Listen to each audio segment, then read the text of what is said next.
शंकर तेरी जटा से बहती है गंगाधारा। शंकराच्या जटेतून पवित्र अशी गंगा बाहेर आली। गंगा ही पवित्र आहे, पण तिला अपवित्र करण्याचे पातक आपण करत आहोत। अहमदनगर जिल्ह्याच्या शेवगाव तालुक्याच्या आखेगाव येथील जोग महाराज संस्थानचे महंत गुरुवर्य श्रीराम महाराज झिंझुरके हे गेल्या वर्षापासून दर महिन्याच्या शुद्ध एकादशीला श्री क्षेत्र पैठणचे शांती ब्रह्म संत एकनाथ महाराज यांच्या पावन भूमीत असलेल्या गोदावरी नदीपात्रात स्वच्छता अभियान राबवित आहेत। झिंझुरके महाराज शेवगाव तालुक्यातील किमान 200 ते 300 भाविक भक्तांना बरोबर घेऊन नदीपात्रातील कचरा घाण काढून स्वच्छता अभियान राबवित आहेत। गंगा गंगेति यो ब्रूयात योजनानां शतैरपि मुच्यते सर्व पापेभ्यो विष्णु लोकं स गच्छति। अशी गंगा मातेची महती विविध श्लोकामधून अभंगामधून संतांनी वर्णन केलेले आहे।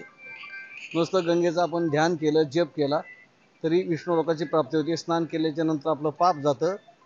पण अलीकडे आपण कोणत्याही क्षेत्रावर गेलो आणि त्या ठिकाणी जे आपल्या पवित्र नद्या आपण म्हणतो, पण गंगा त्या ठिकाणचं जी मलिनता की जे येणारे भाविक भक्त त्या ठिकाणी आपण त्याची स्वच्छता पावित्र्य न राखता त्याच्यामधून विविध अंगाने आपण ती अस्वच्छता करतो। तर भाविक भक्तांनीच मनावर घेऊन आपल्यामुळे गंगेची कोणत्याही प्रकारची मलिनता अस्वच्छता होणार नाही याची दक्षता घेणं गरजेचं आहे।